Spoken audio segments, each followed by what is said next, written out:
Hello friends, நாளைக்கு வெளியில் போனோன்னா முன்னாலே அதிகமாக கொஞ்சம் சமைச்சு வச்சுடுவேன். அப்படி இல்லைன்னா ஹோட்டல் போகிற மாதிரி இருக்குது, அங்கே டேஸ்ட் நல்லா இருக்குன்றதுக்காக அதிகமாக சாப்பிட்டுடும். வெயிட்டுமே இன்க்ரீஸ் ஆகிடுது.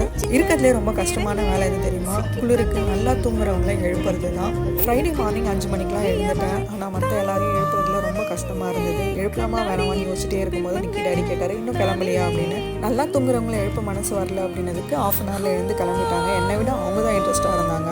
எங்கே போயிருந்தோம்னு பார்த்தீங்கன்னா கத்தாரா நார்த் ஹில்ஸ் பார்க் தான் போயிருந்தோம். ஒரு பியூட்டிஃபுல்லான பிளேஸ். இன்னும் போகலைன்னா கண்டிப்பாக போய் பாருங்கள். காலையில் 7 மணிக்கெலாம் யாருப்பா அங்கே வர போகிறாங்க அப்படின்னு நினச்சி தான் போயிருந்தோம். ஆனால் அப்படி இல்லைங்க, நிறைய பேர் வந்திருந்தாங்க. நான் ட்ராப் பண்ணிட்டு இருந்த பிளேஸில் என்னை தாண்டி ஒரு கார் போச்சு. அதே ஸ்பீடில் ரிட்டனும் வந்தது. யார் வராங்கன்னு பார்க்கும்போது ஒருத்தர் கீழே இறங்கி வந்து எனக்கு ஸ்நாக்ஸ் கொடுத்தாரு. யூஆர் ஃப்ரம் கேட்டதுக்கு ஐம் ஃப்ரம் ஓமன்னாரு. என்னமே நான் சிரிச்சிட்டேன். ஏன்னா என் ஃப்ரெண்டு ஓமனில் இருக்காங்க. அவங்க ஞாபகத்துக்கு வந்தாங்க. நானுமே ஸ்நாக்ஸ் வாங்கிட்டேன். நைஸ் டு மீட் யூ அப்படின்னு சொல்லிட்டு அவருமே கிளம்பிட்டாரு.